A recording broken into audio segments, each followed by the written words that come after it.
जितने पूरे विश्व में लोग कथा श्रवण कर रहे हैं, देश विदेश में बैठकर भक्त इस पवित्र प्रांगण में बैठकर कथा श्रवण कर रहे हैं, वो अपने भीतर एक उतारिएगा। पुरुष और स्त्री में एक अंतर है। पुरुष जब भगवान के मंदिर में जल चढ़ाता है, जल अगर चढ़ा रहा है तो वह अपने माता पिता, अपने नाना नानी, दादा दादी,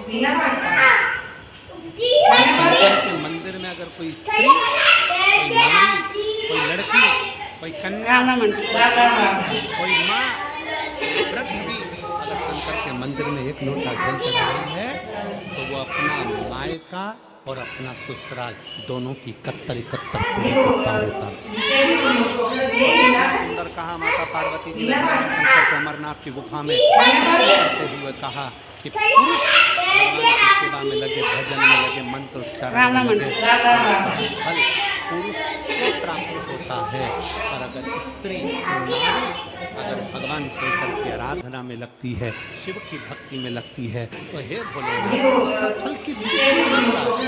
महापुराण की कथा कहती है, भगवान शंकर का चरित्र कहता है, करा गया पुण्य पुरुष को प्राप्त होता है।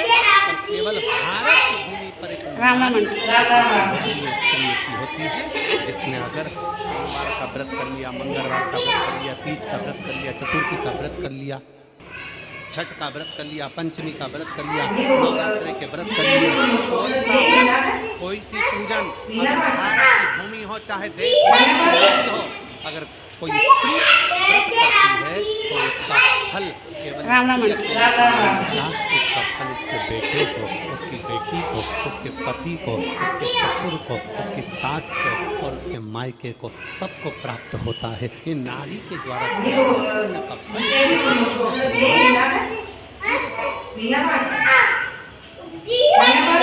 शायद आप लोगों को मालूम है कि नहीं मालूम नहीं है। करवा चौथ का जम के बोलो इसके लिए करते पति की लंबी उम्र, ठीक है। और ये पूरी दुनिया जानती है करवा चौथ का व्रत पति की लंबी उम्र के लिए होता है। पर कभी मिल जाए तो एक बार गणेश पुराण को पढ़िएगा, और गणेश पुराण में स्पष्ट वर्णन आता है कि अगर स्त्री चतुर्थी का व्रत करती है, चाहे वो करवा चौथ हो, चाहे बड़ी चतुर्थी हो, छोटी चतुर्थी हो, किसी भी चतुर्थी का व्रत अगर स्त्री करती है तो उसके पति का तो उम्र बढ़ता ही है, साथ में उसके पुत्र का वैभव भी बढ़ता है। पुत्र का वैभव, उसकी संतान का सुख भी बढ़ता है। तो कोई ये विचार ना करे कि करवा चौथ का व्रत केवल पति के लिए होता है। शिव महापुराण की कथा कहती है कि करवा चौथ का व्रत करती है तो पति की तो उम्र बढ़ती है, साथ में उसके बच्चे का वैभव भी बढ़ता है।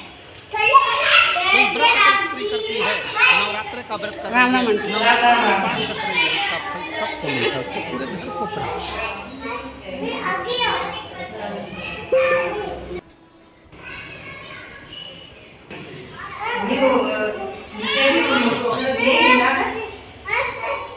शंकर की विरल भक्ति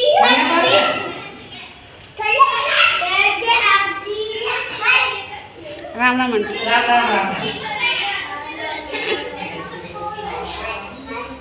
सेवा का क्रम बढ़े।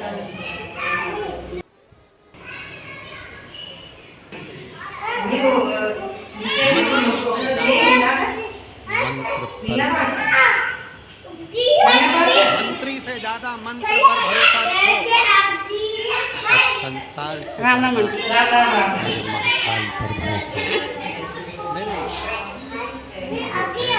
अकाल ने पूछा गणेश जी फ्री कब रहते हैं? तो हमने कहा अब ये तुम्हारे ऊपर, हमको तो मालूम भी नहीं, हम तो अपॉइंटमेंट लिए भी नहीं, तो तुम्हें ज़्यादा इसमें तो किन आप शंकर जी की कथा करते हो, आपको नहीं मालूम कि गणेश जी कब फ्री रहते हैं? हमने कहा गणेश जी फ्री रहने का केवल एक समय होता है, एक टाइम होता है, एक पल होता है, एक घड़ी होती है कि गणेश जी महाराज हमारे घर में आ गए गणेश जी की सबसे पहली जो आरती हो, उस आरती के समय पर अगर धूप बत्ती जलाई जाए या गोबरी को जलाकर उसमें गूगल छोड़ी जाए और गूगल छोड़ने के बाद गणेश जी का नाम ध्रुम वर्ण कह दिया जाए तो 12 ज्योतिर्लिंग के दर्शन वैसे के लिए बस वो समय 12 ज्योतिर्लिंग है।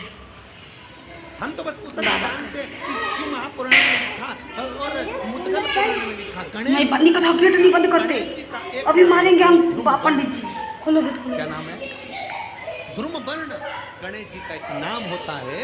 जब हम धूप जलाकर और धूप लगाने के बाद में गणेश जी की सबसे पहली आरती करने के पहले अगर हम सबसे पहली आरती गणेश जी की कर रहे हो अपने घर में लग गई ना, अपना कर रहे हो, बिठा रहे हो और तुम चाहते हो कि गणेश जी मेरे घर में आके मेरी पूजा को स्वीकार करें और जो मांगू मेरा गणेश मुझे दे 10 दिन के अंदर, तो पहला नाम लेकर पुकार लेना ध्रुम वर्ण विनायक बैठो, बस काम हो गया।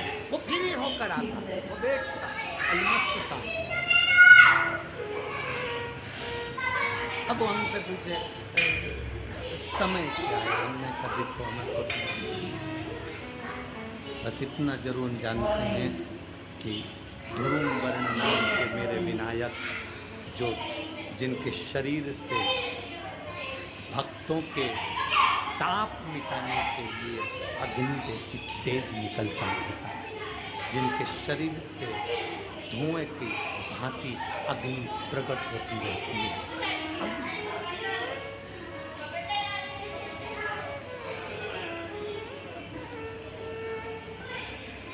हम तो उनको पहचानते जो दुनिया के ताप मिटाने के लिए प्रकटा, उनके शरीर से अग्नि धुआं तेज पुंज प्रकट, वो ध्रुम वर्ण विनायक साधारण उसका केवल नाम उच्चारण कर कर भी अगर विराजित किया जाए वो आया स्वीकार करेगा। 10 आप अभी तक बिठा लेते थे सिद्धि विनायक आओ, मयूरेश्वर आओ, भगवान को बल्लेश्वर पधारो, आपने बोला आया वो बैठा हो, ऐसा नहीं कि नहीं बैठा, पर हमें समय का ध्यान नहीं, किस समय पर भगवान को रिझाना। परमात्मा को रिझाने का कोई समय होता है? भगवान को तो जब तुम्हारी मर्जी पड़ जाए, जब तुम्हारा दिल पड़ जाए, तब भगवान को रिझाने का प्रयास करो, करीब में आकर बैठ जाएगा। जब तुम्हारी मर्जी लग क्या लोटा, अरे ऐसे नहीं करते, पंडित जी मारेंगे, पकड़ के ले जाएंगे अपने घर। रख दो, ये पानी नहीं, बस चढ़ा दिएगा हो रही होगी तो चतुर्थी का जो व्रत चतुर्थी का पूजन करने वाली होती है, उनके भीतर का एक भाव होता है कि जैसे ही शाम का समय आए चंद्रदेव का पूजन करें, चंद्र जब प्रकट हो जाए कलश भर लिया, नीचे आखा दाना रख दिया, चावल गेहूं जो भी आप रखते हो पूजन के लिए, ऊपर पात्र आदि रख दिया जलाशय, फिर अपन ने लगाकर पूजन भी कर ली। तो जो चतुर्थी का पूजन करने वाली होती है, जो चतुर्थी का नियम व्रत धारण करने वाली होती हैं, बड़ी बड़ी चतुर्थियाँ करती हैं या उसका नियम धारण करती हैं, तो चतुर्थी का जो पूजन करती है वो किस चीज़ के लिए होता है? केवल